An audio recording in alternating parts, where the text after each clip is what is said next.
Pengacara berinisial J diserang di arak warga setelah diduga melakukan pencabulan terhadap gadis berusia 14 tahun di Kecamatan Walentaka, Kota Serang. Belakangan diketahui pengacara tersebut ternyata merupakan kuasa hukum Rozi Zai, suami Norma Risma yang dilaporkan kasus perselingkuhan dengan ibu mertua di Serang. J pernah mendampingi Rozi Zai ke Polda Banten untuk melaporkan kasus ITE terhadap Norma Risma. Namun, J mengundurkan diri sebagai kuasa hukum dari Rozi setelah laporan kliennya itu ditolak karena belum memenuhi unsur tindak pidana ITE. Kini, pengacara tersebut diamankan di Treskrimum Polda Banten lantaran diduga mencabuli gadis di bawah umur. Aksi tersebut direkam dan menjadi viral di media sosial. Peristiwa pengacara bejat cabuli gadis di bawah umur itu terjadi 11 bulan lalu.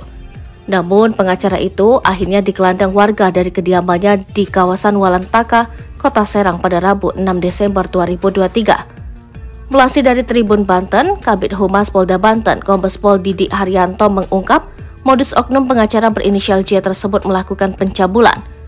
Oknum pengacara itu memberikan iming-iming barang kepada korban demi melakukan tindakan tak senonoh. Pelaku mengiming-imingi akan memberikan handphone pada korban jika mau melakukan perbuatan asusila, kata Didik. Aksi bejat itu akhirnya diketahui oleh ibu korban berinisial SA.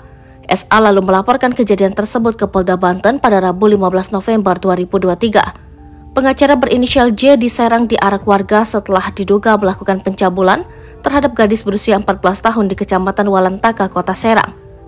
Setelah dilakukan penyelidikan, pelaku langsung diamankan untuk mempertanggungjawabkan perbuatannya, ujar Didik. Didik mengaku masih melakukan pemeriksaan mendalam pada oknum pengacara tersebut, sehingga ia tak bisa menjelaskan lebih jauh kasus tersebut.